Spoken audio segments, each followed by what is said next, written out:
Nandito tayo sa palayan natin. Tinitingnan natin yung resulta ng glufosinate ang pina-spray natin nung linggo. So now it's 3 days. Kung makikita, medyo yellow na siya Yan, yellow siya. Nag-yellow na yung mga damo. So eventually yung mga damo na yan nandyan, yellow, mamatay din yan.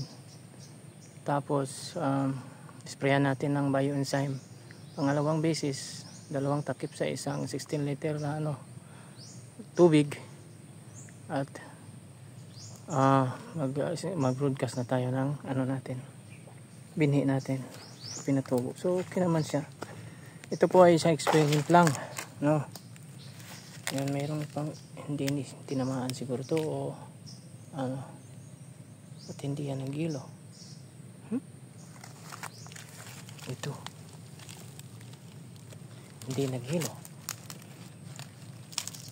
So titingnan natin. Mayroon pa naman tayong 240. Yan, dali lang yan patayin sa 240. Walang problema yan, yung mga ganyan. Yung grasses ang problema. Yan. Pero naghihilo na so okay na to, walang problema to sa tingin ko.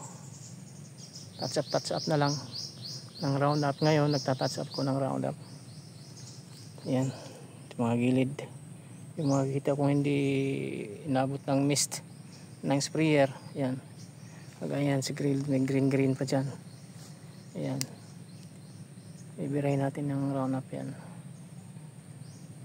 Yan, so abangan nyo lang to kung mag-prosper ba itong experiment natin ngayon. Saka na tayo maglagay ng mga amendments natin, ng ipot na manok at saka yung organic amendments pagkatapos na itong mitigation natin, yung weeds mitigation. Sa daga naman, mayroon din naman tayo nakita dito. Ayan yan sila. Pasensya na. Ayan, marami sila dito ang mga daga.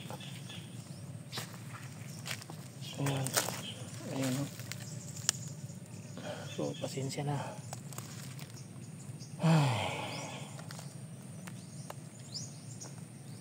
Ayan,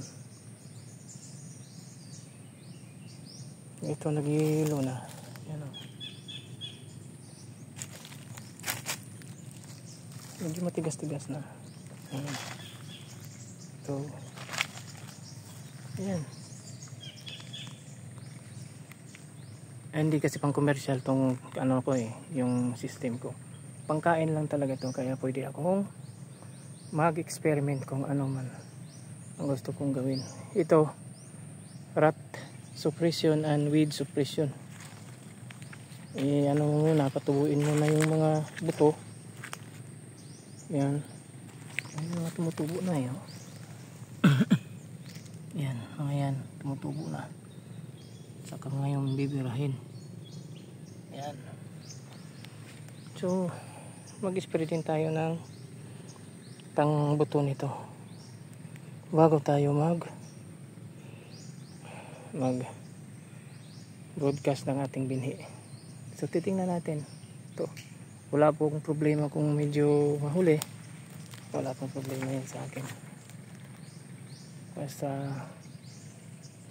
anuhin ko yung gusto kong mangyari. Kung saan ako pwedeng makatipid, saan ako pwedeng mag-suppress ng weed early stage ang weed suppression ito. Ayun, mayroon pa. Ayan.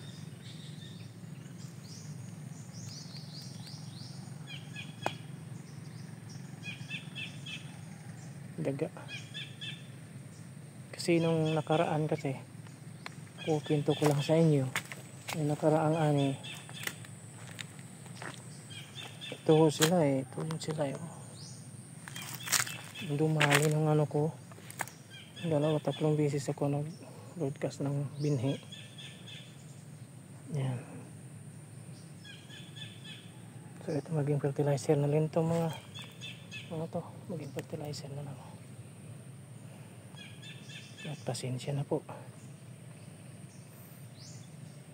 So hanggang dito lang, abangan nyo na lang to. Abangan nyo na lang. Salamat po.